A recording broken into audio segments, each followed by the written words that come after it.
You're listening to Ron Siegel's Home and Finance Radio Show, only on Financial News and Talk. Now live in studio, your host, local and national real estate expert and consumer advocate, Ron Siegel. And hello again. Welcome to Ron Siegel Radio. This is the show with no real boundaries. As we discuss current events, financial markets, politics, sports, even poking fun at the rest of the media, this is the show that connects the dots of confusion delivered by conflicting media reports. We connect the dots so you know the actions you can take, how your family or business can benefit from current events. Most of all, thank you for joining me. Within every market, there are solutions as well as tremendous opportunities. You just need some trusted guidance. That is my message, and I will be delivering it every day. We're a very focused show. We only chat about items that affect the roof over your head, your bank account, and anything I feel would benefit you. And let me remind you, if you ever have any home or finance-related questions, I am the consumer advocate looking out for you. And you can reach out to me directly, 800-306-1990, 800-306-1990, or ronsiegelradio.com. Just remember, that's the number you call anytime for assistance. When you call that number, it comes directly to me first. There are operators standing by. Quiet, numbskulls. I'm broadcasting. Well, I do have a great team when it comes to developing a financing plan, a plan to save you money. I personally work with you. Even if you don't have any needs today, save this number in your phone for future reference, 800-306-1990, 800-306-1990. And yes, of course, we are celebrating today. We celebrate every day on Ron Siegel Radio. What are we going to celebrate today? There's some interesting ones on there. We watched some of the really interesting ones. They're fascinating to me, but let's see what we've got. That maybe more autonomous vehicle day. Yeah, I don't know about that one. Save your hearing day. What was that? What? Yes, I know it's Tuesday after a long holiday weekend. I started the holiday weekend very early with a wedding, so maybe there's a little brain cells that might be hurting a little bit. National Macaroon Day. Okay, we like macaroons. Those are some good-looking macaroons there, Josh. I like some of those. That looks good. Smile Day. After a long weekend, I don't know if we're smiling a lot, but okay, we're going to continue on. Let's see what's going on in the markets today. What else is out there? Dow Jones Industrial Average. Do we want to see what's going on the Dow? It was down a lot earlier in the session, recovering a bit. It's down now 76 points. Now, we're going to watch that. The S&P 500 is down 422. The NASDAQ is up 32. Oil is up $1.76 a barrel. Now, we've talked about oil before and what's going on in the oil market. It's getting painful out there. So we're going to watch that for you because it's going to get a lot worse. I'm just don't shoot the messenger, please. So right now we're looking at oil at $117 a barrel, $117 a barrel. So that translates out to, on a national number, $4.97 a gallon, $4.98 a gallon. If you just do the straight math on it, and I've shared with you the formula. You take the cost of a barrel of oil at times 1.5 divided by 42 because there's 42 gallons in the barrel.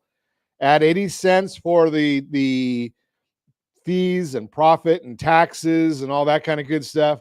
Comes out to $4.97. Now, here's the part that you got to be careful of because I am going to tell you right here, right now, we are going to $130 a barrel, which means $5.44 a gallon until you get to California, where we add another 25% for taxes. So today at 117, California, $6.16 a barrel of a gallon of gasoline.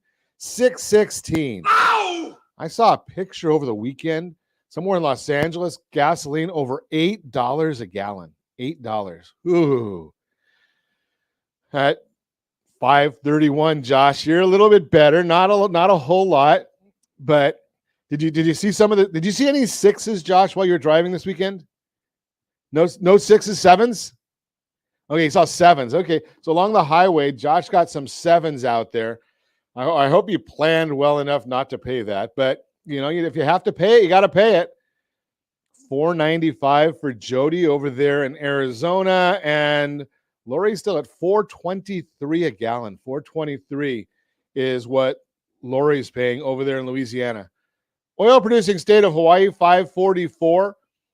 Now, what does all this mean? Why do we bring all of that up to you? That's the question mark that we're showing. $5.40 near Disneyland. Wow. That's really surprising that it was that cheap right near Disneyland. Holy cow. Man, I might have to go to Disneyland to get gas. First time ever, I paid $6.06 a gallon at Costco in Yorba Linda. $6.06 a gallon. So that's premium, but still $6.06. Ugh. But we're watching all of these for you now. It's going to get worse. Why is it going to get worse? Well, Shanghai reopened. They were 20 million people, 25 million people in the city of Shanghai. They've been shut down for a couple of months now. So Shanghai reopening, and Europe is saying that they're going to get rid of Russian oil by the end of the year, 90%. And the president, well, he's still unbelievable. Isn't really on board yet with understanding the reason why we've got inflation. And he comes out with this op-ed telling people why or what he's going to do about inflation. So he's got his plan. Now, whenever it comes to the president, what is his solution to everything? Well, it's more taxes. That ought to help a whole lot. I'm not sure who, but it's going to probably help a whole lot. So his comment is, we're going to tax the rich even more, the billionaires. Okay, well, they're not going to pay it anyway. They're going to find a way to just put their money somewhere else. So that's not going to happen. He's going to, I don't know, there was 3 points in there, and none of them are going to have any bearing. Federal Reserve has a primary responsibility to control inflation. Really?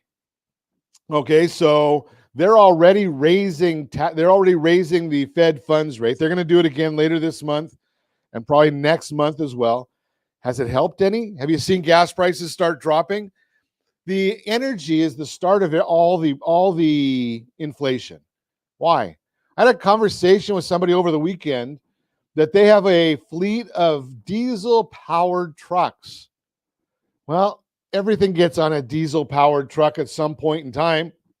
Think about that. It probably takes, I know that at Costco tells me, when I was over at Costco just recently, one of the people over there shared that it takes about 3 minutes to fill a tank of gas. 3 minutes. Can you fill a electric car in 3 minutes? I've never seen that happen before. So when you get a truck on the road, now maybe their tanks are a lot bigger than your tank and my tank.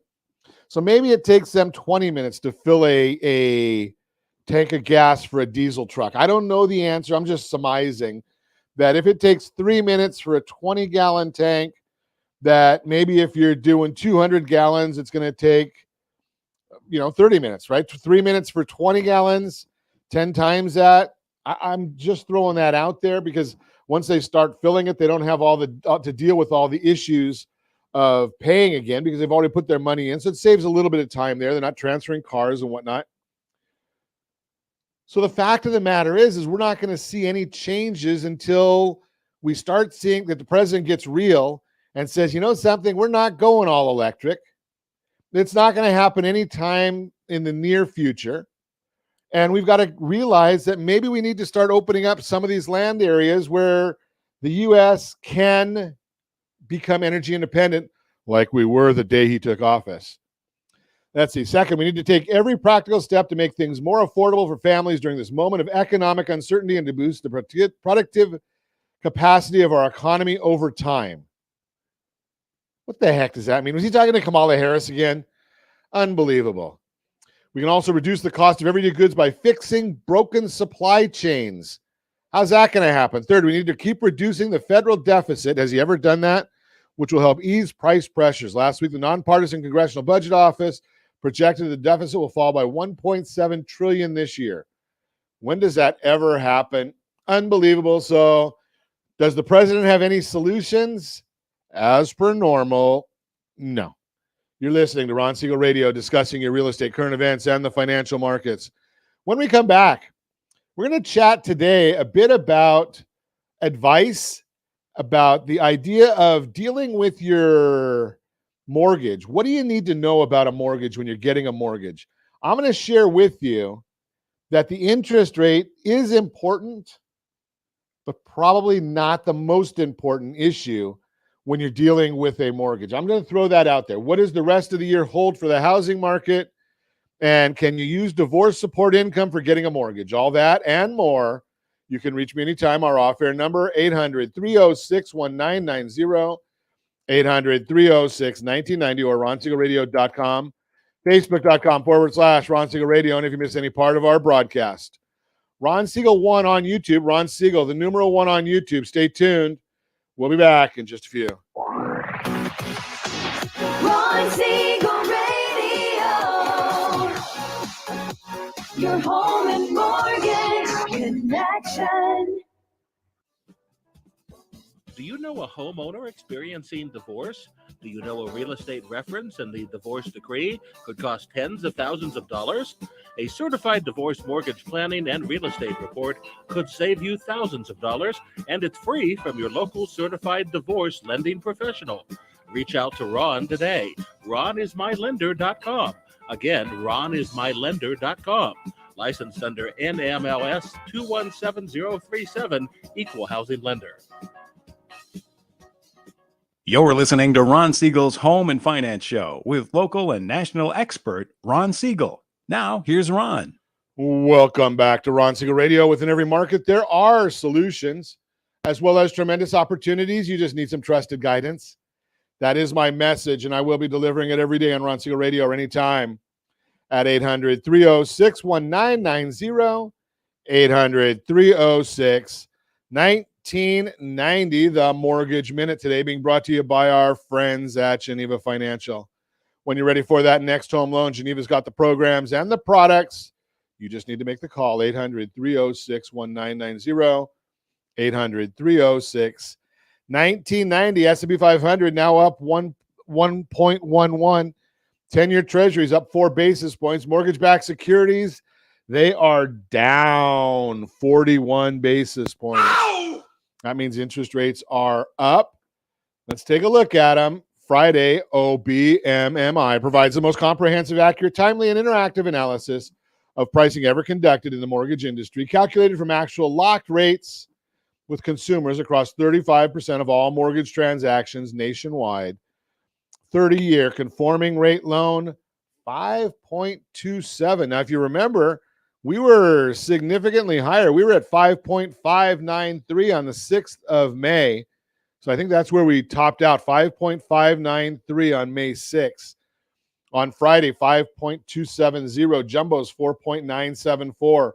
FHA 30-year fixed, 5.185. The best loan on the market for our veterans. They deserve it, 5.185. I'm sorry, 4.901. That was the FHA was 5.185. Veterans, 4.901. USDA, 5.21. And the 15-year conforming, 4.40. And I will share with you that in most instances, maybe that conforming loan probably is not the best solution. So that I'm just going to share that to you. Probably not in most instances. But the question now becomes, why is all of this happening? Well, we told you a little bit about it. We told you about what's going on in oil. We told you that the futures, it's going to lower in the future. Most looking at this would think that means the price of oil is going down. But it has to do with storage and is quite the opposite. So backwardation is what this is called. When storage facilities have a lot of capacity, they offer discounts to store oil with them because it's better. They get something compared to nothing. Backwardation says that there is very little oil in the market, and it predicts that oil will go higher. The opposite is called contango, where pricing is going higher in the future because there is a surplus of oil and they have so little storage capacity that they can charge you more to store it. This usually leads to lower oil prices. This likely means will continue to see oil prices rise and contribute to inflation. National Case-Shiller Home Price Index, which is considered the gold standard for appreciation, showed home prices rose. This is a little bit outdated, but they always look back at 3 months. 2.6% in March, 20.6% year over year, which is an increase from 19.8% in the previous report. Hottest markets: Tampa, 34.8, Phoenix, 32.4, Miami, 32%. So again, it's a dated report, shows no signs of appreciation slowing down as of March. If you were to annualize the monthly gain, it would be over 30% for this year. So it doesn't always take into account the rise in interest rates. So we'll know where we are coming in the months ahead. But that's the March report. So we'll share that whole chart with you. FHFA, Federal Housing Finance Agency, released their house price index, which measures home price appreciation on single-family homes with conforming loan amounts. While you can have $1 million home with a conforming loan amount, it's typically measuring your lower-priced homes. Prices rose 1.5% in March and are up 18.7% year over year. Significant decline from 19.4 year over year, but still pretty hot out there. We're looking at 19.7 in the western region. That would be California, Arizona, California, Oregon, Washington, and it looks like Alaska and Hawaii are the western region. So we're looking at being 1.4% is what we're looking at, 19.7 year over year in our area. Going to get big jobs report. It's going to come out Thursday. The ADP report Thursday this week usually comes out on Wednesdays, but because of the holiday, it's delayed a day. BLS, they're not going to delay a day. I guess they didn't have a holiday. That's going to come out on Friday. Markets are expecting around 300,000 job creations in each of the reports. Unemployment, again, this month, I said this last month also, expected to decline from 3.6 to 3.5. So we'll see how all of those shake out.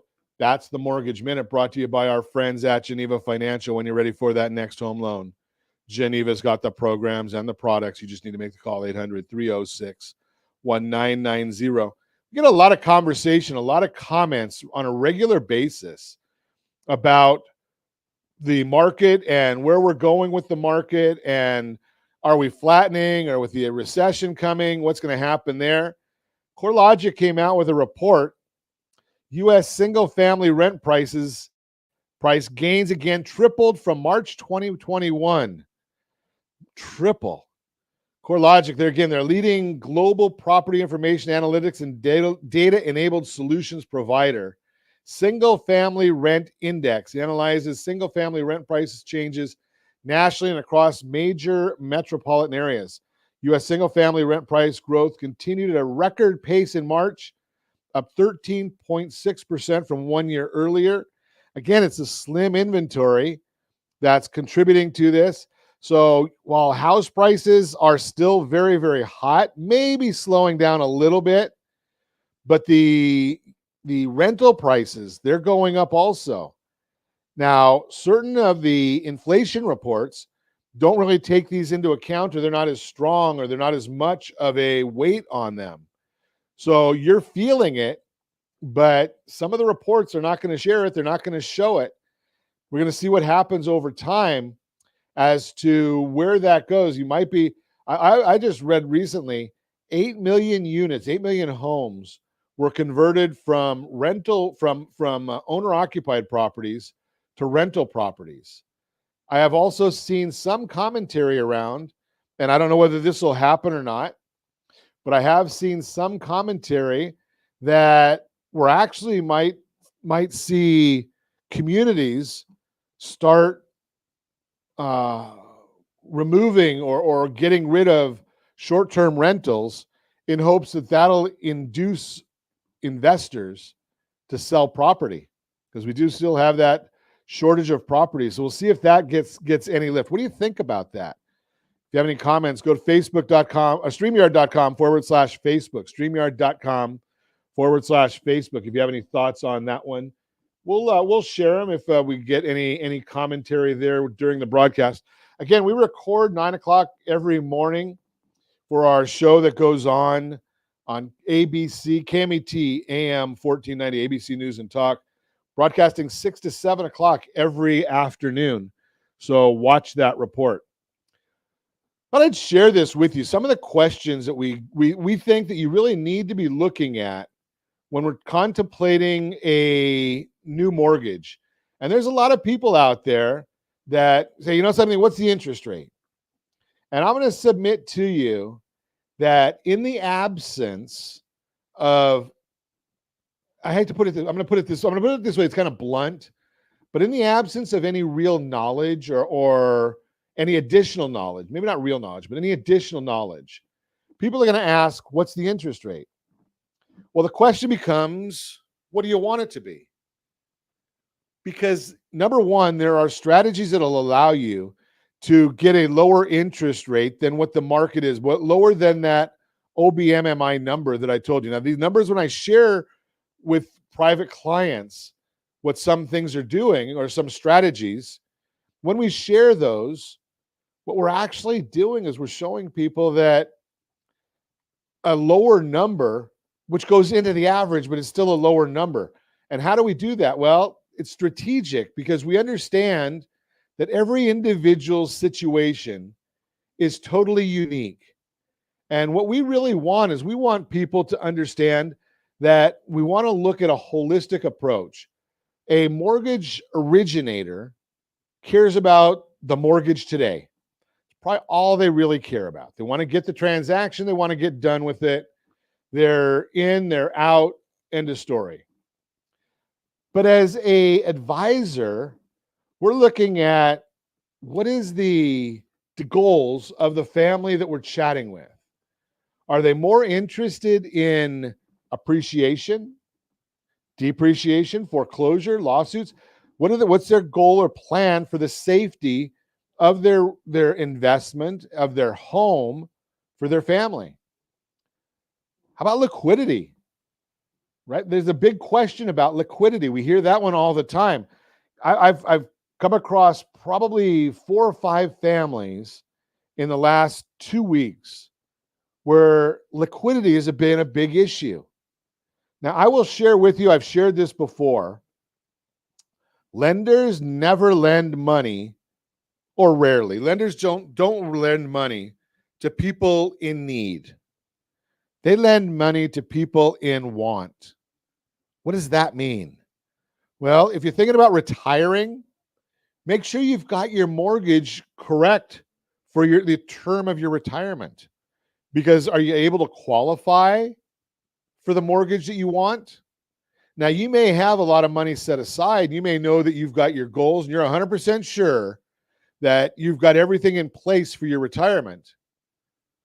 But what's going to happen if there's a downfall and the market drops 20, 30%? There was a lot of people a year and a half ago that said, you know something, I'm going to be able to retire because the stock market was 20% or 30% higher than it is today. Now they're looking at it and saying, you know something, I might have to become a happy greeter over at Walmart. I might have to go get a job at a local pool because there's no lifeguards. I don't know about that one, but they're looking at alternatives. We're going to continue this conversation when we come back. You're listening to Ron Siegel Radio, discussing your real estate, current events, and the financial market. What does the rest of the year hold for the housing market? Can you use divorce support income for getting a mortgage? All that and more. You can reach me anytime. Our off-air number 800-306-1990, 800-306-1990, or ronsiegelradio.com, facebook.com/Ron Siegel Radio. And if you miss any part of our broadcast, Ron Siegel 1 on YouTube, Ron Siegel, the numeral 1 on YouTube. Stay tuned. We'll be back in just a few. Ron Siegel Radio, your home and mortgage connection. Do you know a homeowner experiencing divorce? Do you know a real estate reference and the divorce decree could cost tens of thousands of dollars? A certified divorce mortgage planning and real estate report could save you thousands of dollars, and it's free from your local certified divorce lending professional. Reach out to Ron today. RonIsMyLender.com. Again, RonIsMyLender.com. Licensed under NMLS 217037, Equal Housing Lender. You're listening to Ron Siegel's Home and Finance Show with local and national expert Ron Siegel. Now, here's Ron. Welcome back to Ron Siegel Radio. Within every market, there are solutions as well as tremendous opportunities. You just need some trusted guidance. That is my message, and I will be delivering it every day on Ron Siegel Radio or anytime at 800-306-1990, 800-306-1990. The real-time real estate segment today being brought to you by the area trusted real estate professionals of Ron Siegel Radio. Visit rsrhomescout.com, rsrhomescout.com. What does the rest of the year hold for the housing market? If you are thinking of buying or selling a house, you're at an exciting decision point. I'm going to try this and just see what happens here. Maybe I can't try that. Something's always fun when you're trying something new on the fly. If you're thinking of buying or selling a house, you're at an exciting decision point. Anytime you can make a big decision like that, one thing you should always consider is timing. So what does the rest of the year hold for the housing market? Here's what experts have to say. The number of homes available for sale is likely to grow. There are early signs housing inventory is starting to grow. We're going to chat about that. We're going to actually get you some stats on that as well. According to Danielle Hale, chief economist at Realtor.com, the gap between this year's homes for sale and last year's is 1/5 the size that it was at the beginning of the year. The catch-up is likely to continue. This growth will mean more options for shoppers than they've had in a while, even though inventory continues to lag pre-pandemic normal, unquote. As a buyer, having more options is welcome news. Just remember, housing supply is still low, so be ready to act fast and put in your best offer up front. As a seller, your house may soon face more competition when others list their homes, but the good news is, if you're also buying your next home, having more options to choose from should make that move-up process easier. Mortgage rates will likely continue to respond to inflationary pressures. Experts also agree inflation should continue to drive up mortgage rates, albeit more moderately. Odetta Cushy, deputy chief economist at First American, says ongoing inflationary pressure remains likely to push mortgage rates even higher in the months to come, unquote. As a buyer, work with trusted real estate professionals, including your lender, so you can learn how rising mortgage rate environments impact your purchasing power. It may make sense to buy now before it costs more to do so if you're ready. As a seller, rising mortgage rates are motivating some homeowners to make a move up sooner rather than later. If you're planning to buy your next homes, talk to a trusted real estate advisor to decide how to time your move. Home prices are projected to continue to climb. Home prices are forecast to keep appreciating because there are still fewer homes for sale than there are buyers in the market. That said, experts agree the pace of that appreciation should moderate, but home prices will not fall. Lawrence Yoon, chief economist of the National Association of Realtors, explains, quote, prices throughout the country have surged for the better part of 2 years, including the first quarter of 2022. Given the extremely low inventory, we're unlikely to see price declines, but appreciation should slow in coming months. As a buyer, continued home price appreciations means it'll cost you more to buy the longer you wait, but it also gives you peace of mind. Once you do buy a home, it will likely grow in value. That makes it historically a good investment and a strong hedge against inflation. As a seller, price appreciation is great news for the value of your home. Again, lean on a professional to strike the right balance of the best conditions possible for both selling your house and buying your next one. Bottom line, whether you're a home buyer or seller, you need to know what's happening in the housing market so you can make the most informed possible decision. If you know anybody, if you have any friends, family, or coworkers looking to buy, sell, or borrow on real estate, hope we can count on you to have them give us a call, or you to give them our number, give us a call, and let's set up a game plan for them so they can make the best possible decision for their family. That is the real-time real estate segment. Again, brought to you by the area trusted real estate professionals of Ron Siegel Radio. Visit rsrhomescout.com, rsrhomescout.com. So let's continue our conversation this morning. We've been chatting a little bit about this concept of what do you need to know and when for dealing with getting that home purchase, for dealing with the home loan. And we've got some concepts that we want you to talk about. We're going to talk about. So the 7 concepts in all: safety, liquidity, return, hidden cost, taxes, leverage, and diversification. Again, safety, liquidity, return, hidden cost, taxes, leverage, and diversification. So in the last segment, I mentioned to you safety. How do you protect your equity? No one ever thought about that one. You don't think about it that way, do you? Could the equity go down? Do you have any plan in case you are sued? What if you get hurt and can't make your mortgage payment? Do you have a safe plan for that? The loan originator generally is not talking to you about that. The liability advisor is having that conversation with you right up front. Liquidity. So is your credit scores the way they should be? Do you have the collateral? Not as so much as how much do you want to borrow, how much should you borrow to make sure you have the liquidity that you need? What about the growth? Do you have a plan to grow your money? Now, we did a comparison just recently where we actually showed that with a 0.25% increase in interest rate, the family's net worth was almost double by following a liability strategy. But that's not, the mortgage loan originator is not talking about that. And when you call and just say, what's the cheapest rate? Will just cost your family hundreds of thousands of dollars. And I'm going to share something. I'm going to get this picture and we'll share it on our social channels. And it shows something about the idea that great advice is 50 cents, bad advice is a quarter. Costs a little bit more to get some great advice. What is the EPR? Now, I know that you're going to ask for the interest rate. I know that some people are going to look at the APR. Government says that as a loan originator, you have to share the APR. Nobody asks about the EPR. Wonder why? Probably because most people don't understand it. They don't know what it is. So we got to look at the EPR, the net cost of borrowing, the market risk, the discipline risk. Do you have the discipline to retire? Do you have the discipline to set up enough money so that you're going to be able to have a safe and secure retirement?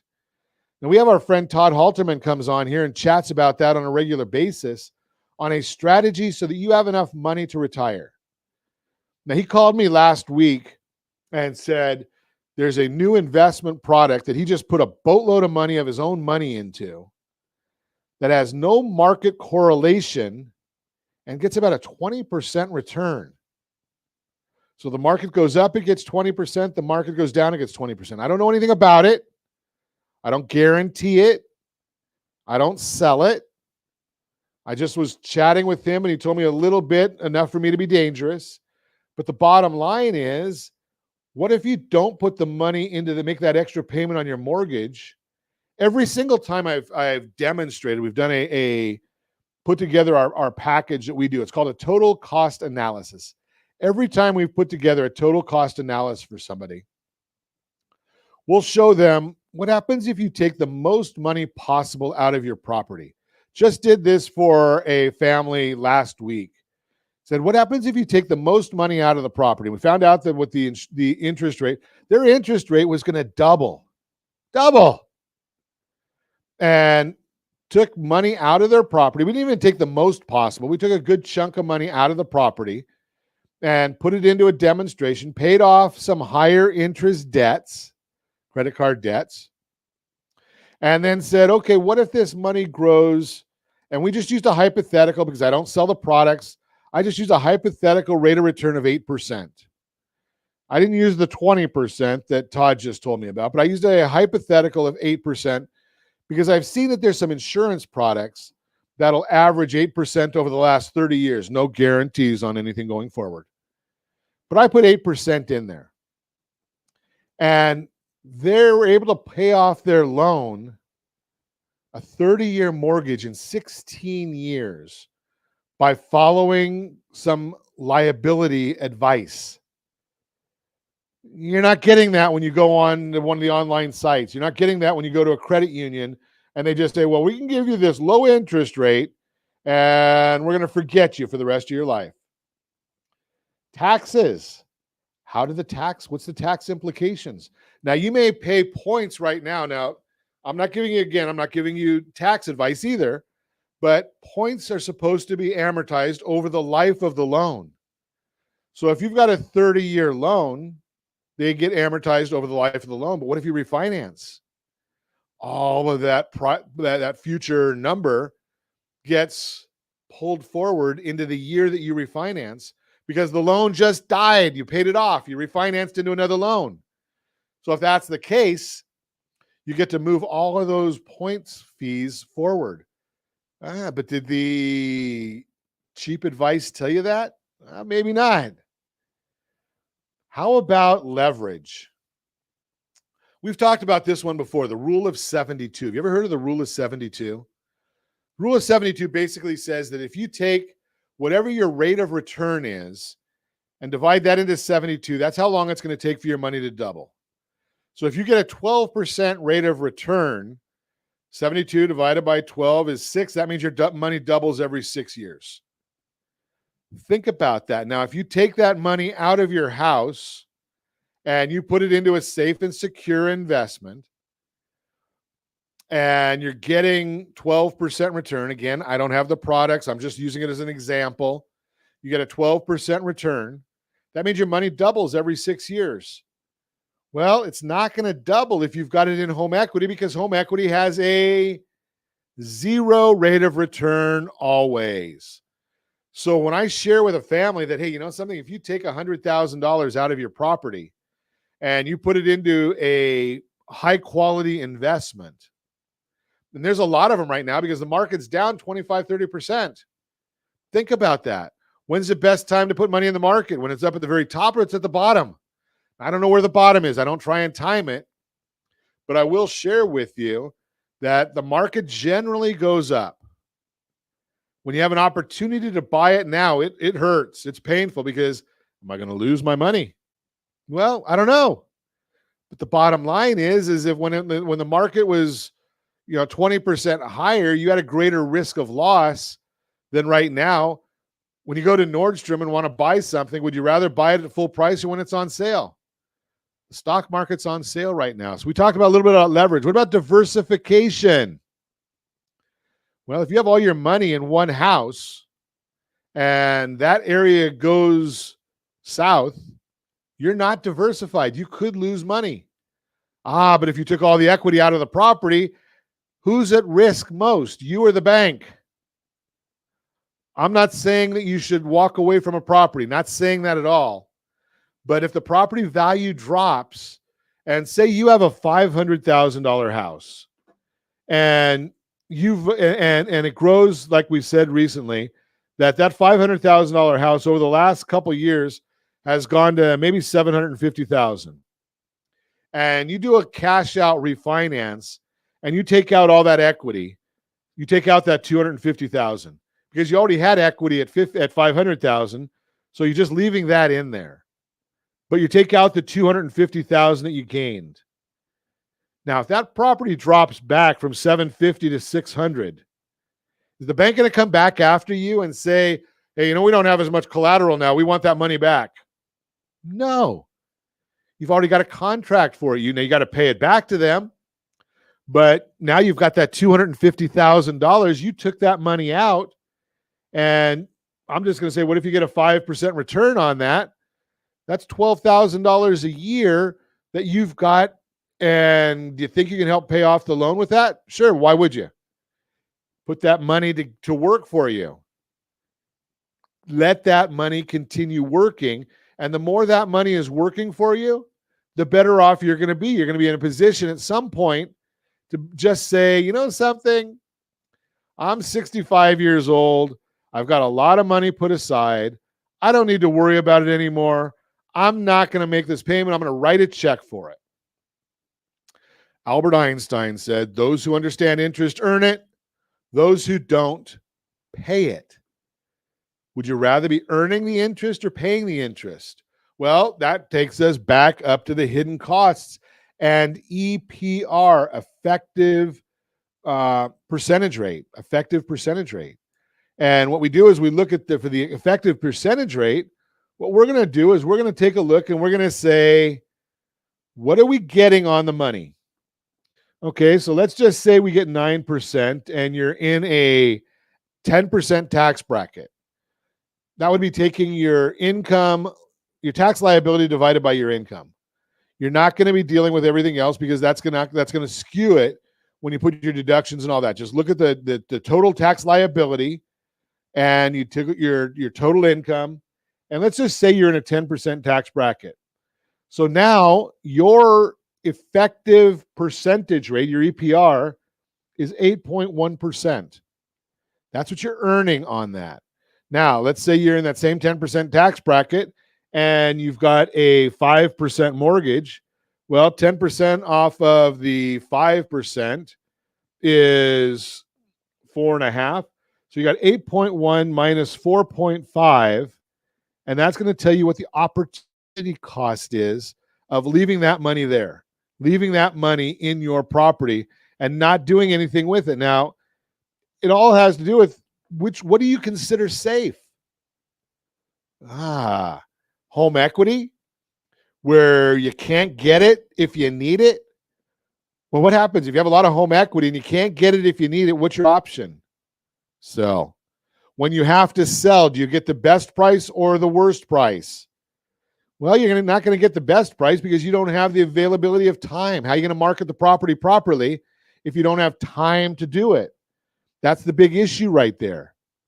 So you got to have time to market property. Marketing is going to get you the most money for the property.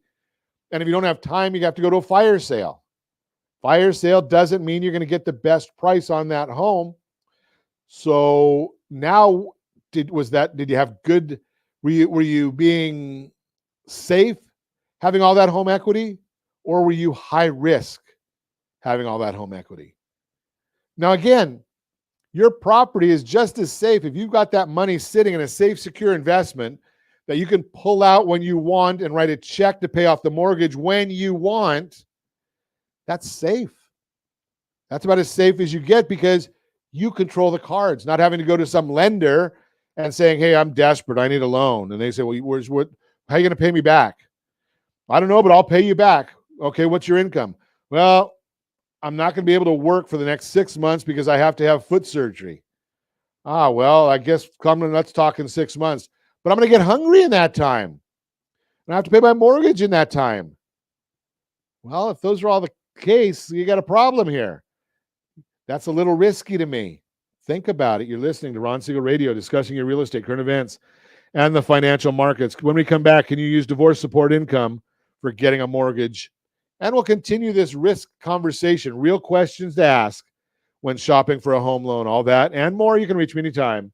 Off-air number 800-306-1990, 800-306-1990, or ronsiegelradio.com, facebook.com/Ron Siegel Radio. And if you miss any part of our broadcast, Ron Siegel 1 on YouTube, Ron Siegel, the numeral 1 on YouTube. Stay tuned. We'll be back in just a few. Ron Siegel Radio, your home and mortgage connection. Do you know a homeowner experiencing divorce? Do you know a real estate reference and the divorce decree could cost tens of thousands of dollars? A certified divorce mortgage planning and real estate report will save you thousands of dollars, and it's free from your local certified divorce lending professional. Reach out to Ron today. RonIsMyLender.com. Again, RonIsMyLender.com. Licensed under NMLS 217037, Equal Housing Lender. You're listening to Ron Siegel's Home and Finance Show with local and national expert Ron Siegel. Now, here's Ron. Welcome back to Ron Siegel Radio. Within every market, there are solutions as well as tremendous opportunities. You just need some trusted guidance. That is my message, and I will be delivering it every day on Ron Siegel Radio anytime. at 800-306-1990. 800-306-1990. The Better Outcome segment today being brought to you by mycdlp.com, mycdlp.com.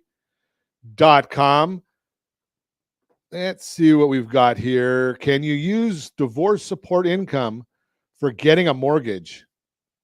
Alimony, spousal support, maintenance, child support, and other support payments ordered through divorce proceedings come in different shapes, sizes, and creative solutions. The divorce team may have successfully structured support orders that satisfy both parties. However, how the paying spouse makes the payments after the fact may negatively affect the receiving spouse's ability to obtain mortgage financing. 3 common issues that may disqualify support income when applying for mortgage financing. Number 1, meeting the consistency and stability test for mortgage financing. Not paying support directly to the receiving spouse, reconciling support payments with outstanding debts and other agreements. Meeting the consistency and stability test for mortgage financing. The basic rule for using support income as qualified income for mortgage financing purposes is the 636 rule. For spousal or child support to be qualified income, we typically need to show 6 months proof of receipt and 36 months continuance after the loan is closed. When using a government loan, typically only 3 months receipt is required. That would be the FHA and VA loans. The problem becomes when spousal support is ordered paid for only 3 years. By the time there are 6 months payments receipts, there's no longer a 3-year continuance and the income becomes disqualified. Another hurdle with support income, other than meeting the 636 rule, is documentation and receipt guidelines. 2 specific criteria must be met to use support income in addition to the 636 rule. For support income to be qualified income, it has to meet standards for consistency and stability, meaning support must be paid as ordered. If the order says spouse A must pay $1,000 in spousal support to spouse B by the 5th of every month, and spouse A pays $1,000 in various amounts throughout the month, there will be an issue using the support.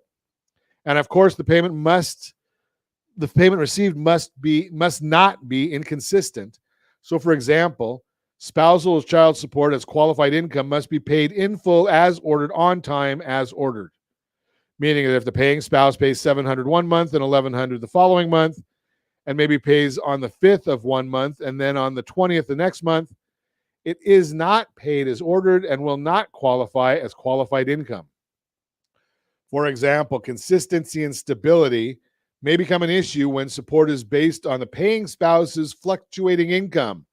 Proper expectations need to be established to avoid the disqualification of such payment. It is crucial to involve a certified divorce lending professional during the divorce mortgage planning process to avoid these common mistakes. Not paying support directly to the receiving spouse. Oftentimes, a former spouse is concerned about transferring money from their personal account to the receiving spouse's account, so they agree to transfer the funds to a joint account, and then the receiving spouse moves the money out from there. In this case, the income is not usable because you can't pay yourself support, and effectively, that's what just happened. Whether intentional or not, both spouses must understand the implications of how support is paid and received and the potential adverse effects it may have on obtaining mortgage financing. Reconciling support payments with outstanding debts and other agreements, another cause for concern, is when one spouse is required to pay monthly support. However, both spouses are responsible for certain expenses, such as child and medical expenses. The spouses may agree to reconcile the ordered support payment with the shared costs, thus effectively netting out support payments. For example, during temporary orders, the husband was ordered to pay the wife $9,500 in monthly support. However, out of that $9,500, he was to pay the mortgage, utilities, and medical expenses directly and then pay her the remainder in cash form. In addition, the wife was to refinance the existing mortgage within a specific time frame once the divorce was final. Unfortunately, the income received from may be disqualified because it is neither consistent nor stable. Suppose you ever are in the situation with one of your cases. In that case, it's cleaner and easier to pay the total support amount ordered and have the receiving spouse pay the bills directly from a mortgage financing perspective anyway. Since 2014, certified divorce lending professionals with the Divorce Lending Association have been helping divorcing homeowners make more informed decisions regarding their home equity solutions. Divorce mortgage planning is a holistic approach to evaluating mortgage options and the overall financial objectives related to divorce situations. Incorporating divorce mortgage planning into a settlement process makes it easier to identify possible solutions and assist both parties in letting go of counterproductive positions and emotions. In addition, a CDLP can assist in taking stock of possibilities, resources, and answers regarding the marital home, other real property, and mortgage financing opportunities. A successful divorce settlement results from effective communication and strategic negotiations in such a manner that both divorcing parties come out whole or at least on the road to recovery. Working together as a team and incorporating divorce mortgage planning into the settlement cycle with a certified divorce lending professional will ultimately result in a better solution and better outcome for the divorcing couple. Highly recommend you grab our Divorce Your Mortgage workbook, mydymworkbook.com, mydymworkbook.com. Get a hold of the book, fill it out, send it back. We'll put together a whole report for you. That is the Better Outcome segment brought to you by mycdlp.com, mycdlp.com. As always, we ask you, set that first radio preset button to come back here and join Ron Siegel Radio, where we only speak about items affecting your house and your bank account. Thanks to all of our sponsors. A big thanks to Josh and Sean who are engineering us today. And of course, a special thanks to you for spending a little bit of your day with us. That's all for Ron Siegel Radio. Again, if you have any questions or to meet any of our guests, call me anytime, 800-306-1990, 800-306-1990, or ronsiegelradio.com. And remember, make a lot of money so you can help a lot of people and have a lot of fun. Have a great day. We'll talk to you next time on Ron Siegel Radio.